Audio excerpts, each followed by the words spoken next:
आबदोज़ में फंसे पाकिस्तानियों का क्या बना, ये हम आपको आज के व्लॉग में बताएंगे। और हुमायूं अख्तर और गुलाम सरवर खान भी पीटीआई का साथ छोड़ के चले गए। अब इनके जाने की क्या ज़रूरत थी, हम ये भी आपको आज के व्लॉग में बताएंगे। और इंटरनेशनल लेवल पे 361 सोशल मीडिया अकाउंट्स को ट्रेस कर लिया गया है और अब इन 361 सोशल मीडिया अकाउंट हैंडलर्स की गिरफ्तारी का प्रोसेस शुरू हो चुका है। और ये कौन कौन लोग हैं और इनको कैसे कैसे गिरफ्तार किया जाएगा, ये भी हम आपको आज के व्लॉग में बताएंगे।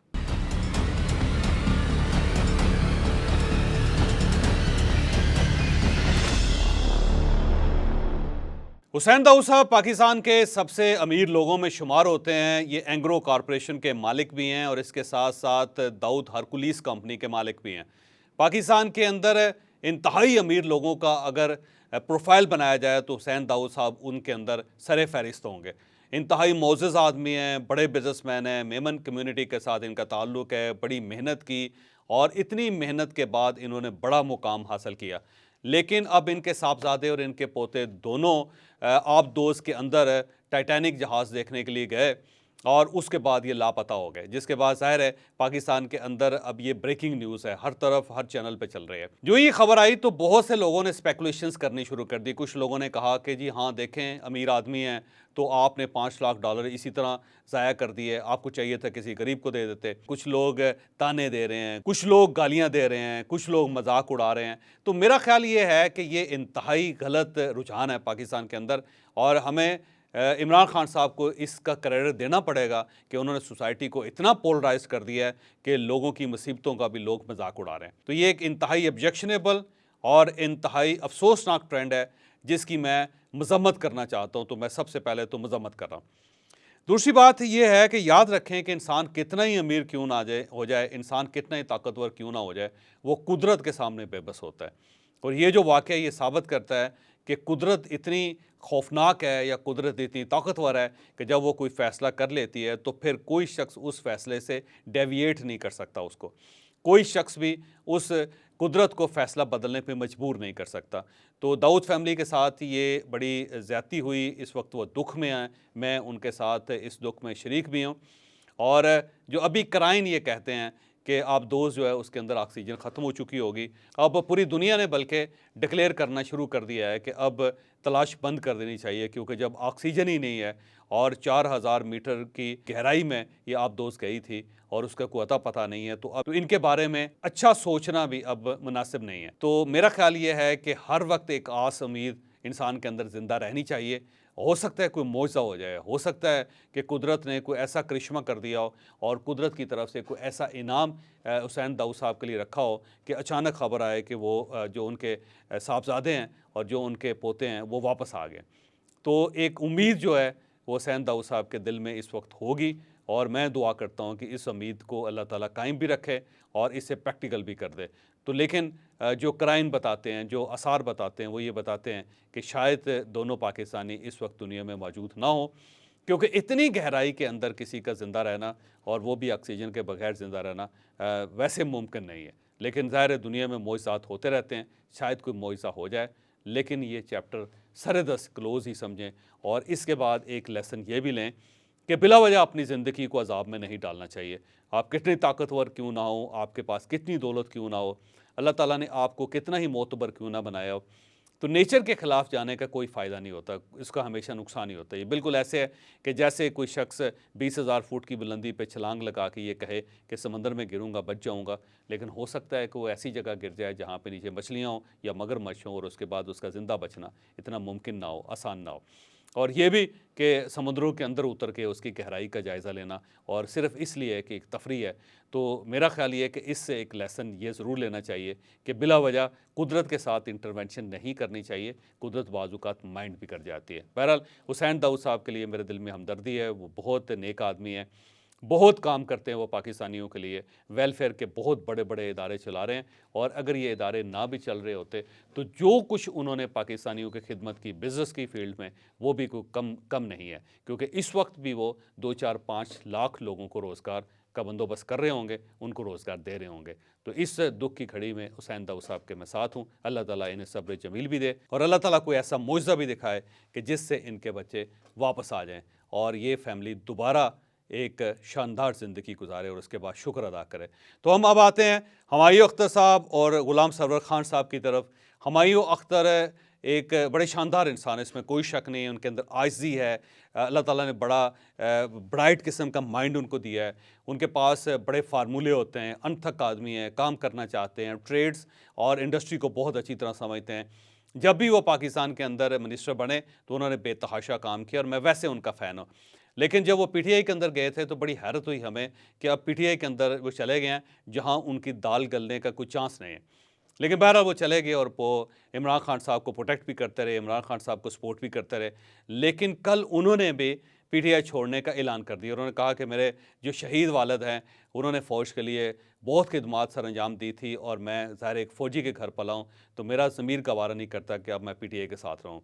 और इसके साथ साथ जो ग़ुलाम सरवर ख़ान साहब हैं उनका पीटीआई छोड़ना ये मेरे लिए बड़ी हैरानकुन बात थी कि एक तो पहले तो ग़ुलाम सरवर ख़ान साहब बड़े बहादुर आदमी हैं, उन्होंने बहुत काम किया है और उन्होंने चौधरी निसार साहब का बड़ा डट के मुकाबला किया है। और जब वो तकरीरें करते थे इमरान खान साहब के लिए तो ऐसे महसूस होता था कि इमरान खान साहब तो पार्टी छोड़ सकते हैं लेकिन ग़ुलाम सरवर ख़ान साहब इनका साथ नहीं छोड़ेंगे। और बल्कि बहुत बड़े बड़े लेवल पे इमरान खान साहब को सपोर्ट किया जो ग़ुलाम सरवर ख़ान साहब ने। लेकिन वो एक दिन पहले गिरफ़्तार हुए और इसके बाद सिर्फ उन्होंने 24 घंटे निकाले। जेल के 24 घंटे निकालने के बाद उन्होंने प्रेस कॉन्फ्रेंस में ऐलान कर दिया कि मैं भी सियासत से ताइब हो रहा हूँ और अब मेरा भी पीटीआई के साथ कोई ताल्लुक़ नहीं है। तो मुझे बड़ी हैरत होती है जब भी मैं इस किस्म का कोई बयान सुनता हूँ, कोई प्रेस कॉन्फ्रेंस सुनता हूँ, तो फिर मुझे माज़ी याद आ जाता है कि ये वो लोग थे जो कहा करते थे कि गीदड़ की 100 साला ज़िंदगी से शेर की एक दिन की ज़िंदगी अजीम होती है। तो हमें गीदड़ की ज़िंदगी नहीं जीनी, हमने शेर की ज़िंदगी जीनी है। लेकिन ये जो शेर हैं ये जेल के 24 घंटे नहीं निकाल रहे और इसके बाद ये फौरी तौर पे दूसरा ऑप्शन अडॉप्ट कर लेते हैं कि ठीक है जी, ज़िंदगी होनी चाहिए, वो शेर की हो या गीदड़ की, उससे कोई फ़र्क नहीं पड़ता। तो ये अजीब सी बात है कि किस तरह ये लोग छोड़ते हैं और कितने ये बहादुर लोग होते थे और कितने बड़े मुजाहिद होते थे जो ये कहते होते थे कि हम पाकिस्तान को जब तक तब्दील नहीं कर लेंगे उस वक्त तक हम खान का साथ नहीं छोड़ेंगे। लेकिन खान का जो साथ इन्होंने छोड़ा वो भी मेरा ख्याल अब तारीख बन चुकी है। तो ग़ुलाम सरवर ख़ान साहब मेरे अच्छे दोस्त हैं, मैं उनकी बड़ी रिस्पेक्ट करता हूँ, लेकिन जो पीआईए का उन्होंने बेड़ा गर्क किया मेरा ख्याल है वो भी अब तारीख है कि एक बयान, एक तकरीर की वजह से पाकिस्तान की पीआई आज भी यूरोप में लैंड नहीं कर सकती, बल्कि यूरोप के ऊपर से गुजर नहीं सकती। तो ग़ुलाम सरवर ख़ान साहब का ये कारनामा भी पाकिस्तान के लिए काफ़ी था, लेकिन वो इसके बावजूद इमरान खान साहब के साथ टिके रहे, जुड़े रहे। चलें, अच्छी बात है, लेकिन अब मुसीबत के वक्त इन्हें साथ नहीं छोड़ना चाहिए था, क्योंकि मैं जानता हूँ कि इमरान खान साहब भी एक वक्त था कि ग़ुलाम सरवर ख़ान साहब के इस्तीफ़े का इंतज़ार किया करते थे और उनका ख्याल ये था कि अगर ग़ुलाम सरवर ख़ान साहब ने सिर्फ ये भी कह दिया कि अगर आप मेरे साथ कंफर्टेबल नहीं हैं तो मैं छोड़ देता हूँ, और साथ ही इमरान खान साहब ने ये कहना था बहुत अच्छी बात है जी, इंशाअल्लाह ताला फिर दोबारा मिलेंगे। लेकिन उस वक्त भी ये टिके रहे और वो जो कहते हैं टांगे के साथ लटक के रहना, तो लटके रहे।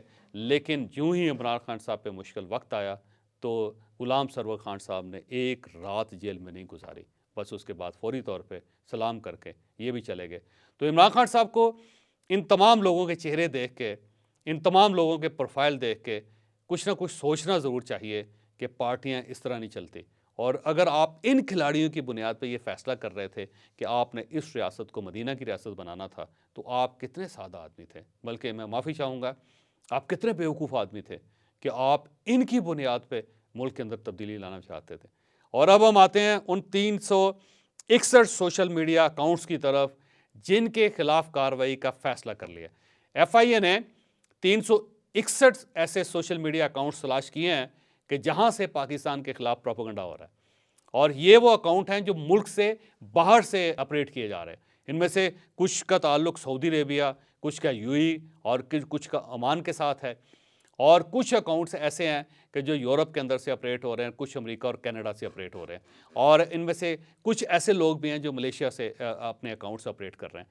और इन सब का एक दूसरे के साथ रब्ता है और ये पाकिस्तान के ख़िलाफ़ मटीरियल को हमेशा वायरल करते हैं, और अब ये वायरल होने की वजह से पाकिस्तान इंटरनेशनल लेवल पर बदनाम हो रहा है। एफआईए ने इन अकाउंट्स को और इन अकाउंट्स के हैंडलर्स को तलाश कर लिया है और अब इनके खिलाफ बाकायदा कार्रवाई का फैसला कर लिया गया।